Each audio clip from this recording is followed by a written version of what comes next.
Magical diamond vehicles. Sundarpur नाम का एक गांव था। वहां पर रामलाल नाम का एक कुम्हार अपनी बीवी और बेटे बंटी के साथ रहता था। बंटी का सनी नाम का एक दोस्त था। उसके पिताजी एक हीरे के व्यापारी थे। बंटी के पिताजी रामलाल अपने काम के लिए बड़े ही मशहूर थे। एक बार बंटी अपने पिताजी से मिट्टी के खिलौने बनाकर मांगता है। तब रामलाल उसे मिट्टी से बने हुए कुछ व्हीकल्स बनाकर देता है। ये देख बंटी कहता है, पिताजी पिताजी, क्या इस खिलौने में से कुछ खिलौने मैं सनी को दे दूं? अरे बेटा, मुझे तो पता ही था कि तुम जरूर सनी को भी खिलौने दोगे, इसलिए तो मैंने पहले ही ज्यादा खिलौने बनाए।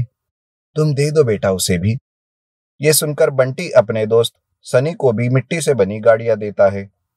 ये देख सनी बड़ा ही खुश होता है और घर पर जाकर सनी उन्हीं खिलौने के साथ खेलता रहता है। ये देखकर उसके पिताजी गुस्से में आते हैं और सनी की वो मिट्टी की गाड़ियां तोड़कर उसे कहते हैं, अरे क्या रे सनी, मैंने तुम्हें कितनी बार कहा है कि तुम उस कुमार के बेटे के साथ दोस्ती मत रखना। तुम मेरी बात क्यों नहीं सुनते? सनी के पिताजी बड़े गुस्से में होते हैं। वो सोचते हैं कि रामलाल को इस गांव से भगाना ही एकमात्र उपाय है। इसलिए वो अपने गांव में खुद एक मिट्टी के बर्तन बनाने की फैक्ट्री शुरू करता है और बड़े सस्ते दाम में उन खिलौनों को बेचता है, जिस वजह से रामलाल का व्यापार ठप हो जाता है। रामलाल सोचता है, अब मुझे ये गांव छोड़कर दूसरे गांव में ही अपना कारोबार चालू करना पड़ेगा। इधर बंटी को जब ये बात पता चलती है तब वो बड़ा ही उदास हो जाता है कि उसे अब सनी से दूर रहना होगा। वो जाकर एक पेड़ के नीचे बैठ जाता है और सोचते रहता है, अरे ये क्या, मुझे नहीं जाना इस गांव से। ऐसे मुझे मेरे दोस्त से दूर रहना अच्छा नहीं लगता। तभी पेड़ पर एक कौवा आकर काय काय करने लगता है कि उसके मुंह से एक बड़ा सा डायमंड बंटी के सामने आकर गिरता है। ये देखकर बंटी चकित हो जाता है। तब कौवा कहता है, अरे बंटी, ये एक मैजिकल डायमंड है। ये तुम्हारी सारी इच्छाएं पूरी कर देगा। तुम्हें सनी से दूर नहीं होना पड़ेगा। ये सुनकर बंटी बड़ा खुश होता है और वो डायमंड लेकर घर आता है और घर आकर उस डायमंड को पिताजी के बर्तन बनाने के पहिए पर रखता है। जैसे ही वो पहिया घूमता है, उस डायमंड से चमकते हुए व्हीकल्स बाहर निकलते हैं, जो हीरे जैसे चमकते रहते हैं। ये देखकर रामलाल हैरान होता है और बंटी भी उन्हें सारी बात बता देता है।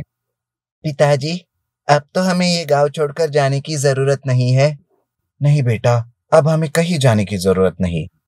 बंटी उसमें से एक डायमंड व्हीकल लेकर सनी के घर जाता है और दोनों भी डायमंड व्हीकल के साथ खेलते रहते हैं। ये देखकर सनी के पिताजी कहते हैं, अरे ये भिखारी अभी तक गांव में ही है। ऐसा सोचकर सनी के पिताजी उस डायमंड व्हीकल को उठाकर तोड़ने की कोशिश करते हैं, पर वो तोड़ ही नहीं पाते। ये देख उन्हें बड़ा अजीब लगता है और आखिर क्या माजरा है ये देखने के लिए वो रामलाल के घर जाते हैं। वहां देखकर उन्हें समझ में आता है कि ये सब मैजिकल डायमंड की वजह से हो रहा है। ये देख वो उस मैजिकल डायमंड को चुराने की कोशिश करते हैं, लेकिन उस कोशिश करते वक्त ही उन्हें एक फोन आता है जिसमें उन्हें पता चलता है कि उनकी फैक्ट्री में आग लगी है और उस आग की वजह से वो पूरी तरह कंगाल हो जाते हैं। तब रामलाल ही अपने मैजिकल डायमंड से बने हुए व्हीकल्स को बेचकर उनकी मदद करता है और फिर दोनों खुशी से गांव में ही रहने लगते हैं। मायावी भैंस। बरमपुर नामक गांव में चमनलाल नाम का एक धनी रहता था। वो बेईमानी से व्यापार करके खूब पैसा कमाता था।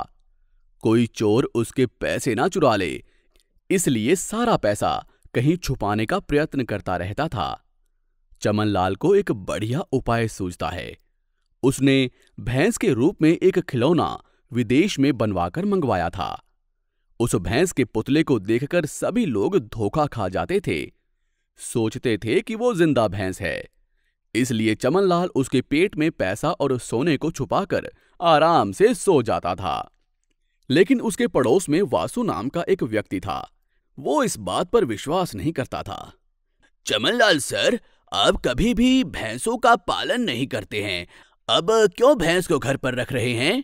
अरे कुछ नहीं वासु, मुझे भैंसों को पालना बहुत पसंद है। सेहत के लिए भैंस का दूध अच्छा होता है, इसलिए इसे लेकर आया हूँ। फिर इसको चारा पानी कौन डाल रहा है और गोबर कौन साफ कर रहा है? मैं प्रातःकाल ही इसको चारा डालकर दूध निकाल रहा हूँ। उस वक्त तुम नींद में रहते हो, इसलिए शायद तुमने कभी देखा नहीं है। मैंने आपको दूध निकालते हुए कभी नहीं देखा। अगर आपके पास भैंस का स्वच्छ दूध है तो फिर आपके घर वो पैकेट वाला दूध वाला क्यों आ रहा है? अरे भैंस का दूध घर वालों के लिए है और पैकेट के दूध से घर आए मेहमानों को चाय कॉफी देने के लिए इस्तेमाल करते हैं हम। अब तुम क्यों इतनी पूछताछ कर रहे हो?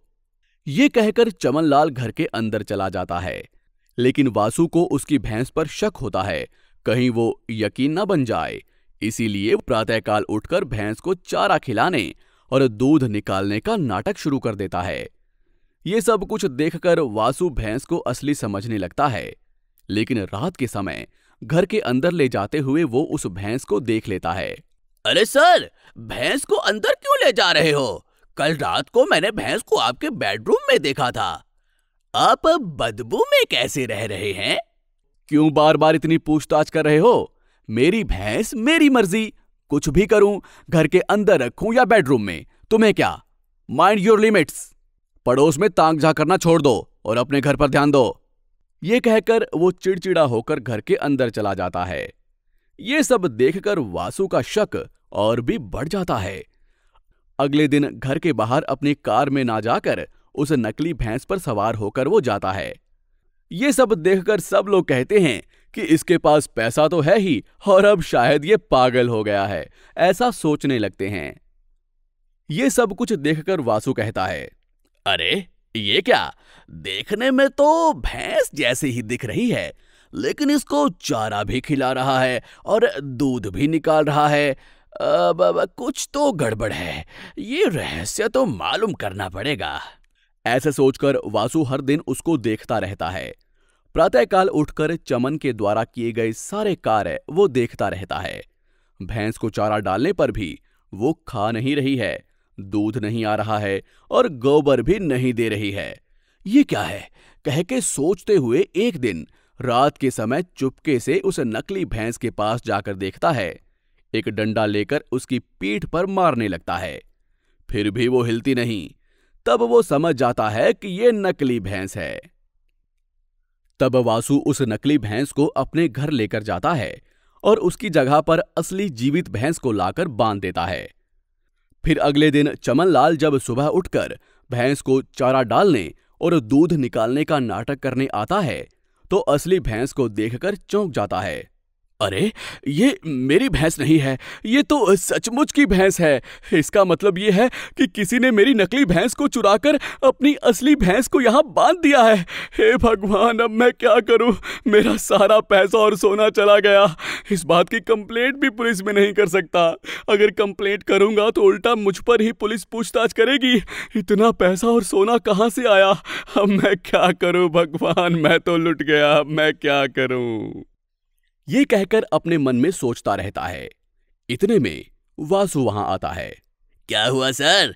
आपका मुंह क्यों लटका हुआ है? अरे आपकी भैंस तो बहुत चमक रही है और दूध भी अच्छे से दे रही है। मुझे 1 लीटर दूध दे सकते हो? मैं उसके पैसे दे दूंगा। हाँ, और एक बात, आज आपकी भैंस ने गोबर भी बहुत ज्यादा दिया है। इतने दिन क्या हुआ था? उसकी तबीयत खराब थी क्या?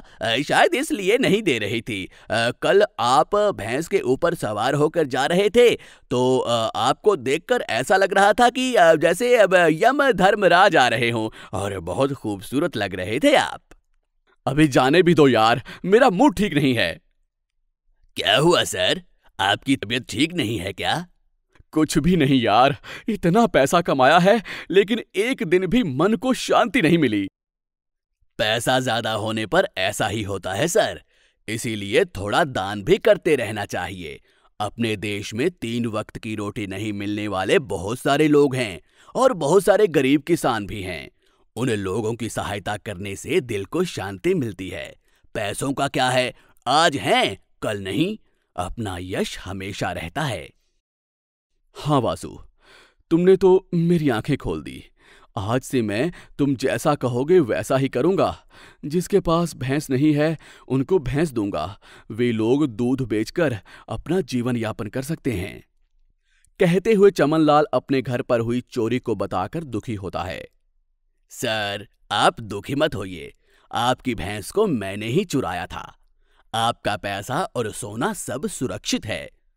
आप में ये बदलाव लाने के लिए ही मैंने ऐसा किया था। मुझे क्षमा कर दीजिए। ये कहकर वासु चमनलाल को वो नकली भैंस देकर असली भैंस को अपने घर लेकर चला जाता है। बढ़िया काम किया तुमने वासु। मुझ में बदलाव लाने के लिए तुमने इतना अच्छा प्रयत्न किया। तुमने जैसा कहा है मैं वैसा ही करूंगा। इन पैसों से भैंसें खरीद कर गरीबों को दूंगा। तब मैं भी हैप्पी और तुम भी हैप्पी और सब लोग हैप्पी। ये कहकर चमनलाल अच्छे कार्य करने की शुरुआत करता है। तो ये कहानी हमें ये सिखाती है कि हमें अपनी कमाई का कम से कम 10वां हिस्सा गरीबों में दान करना चाहिए और परमार्थ के कार्यों में लगाना चाहिए। आपको हमारी ये कहानी कैसी लगी हमें कमेंट बॉक्स में ज़रूर बताएं। और यदि आप ऐसी ही और भी कहानियां सुनना चाहते हैं तो हमारे चैनल को सब्सक्राइब करना ना भूलें। शुक्रिया।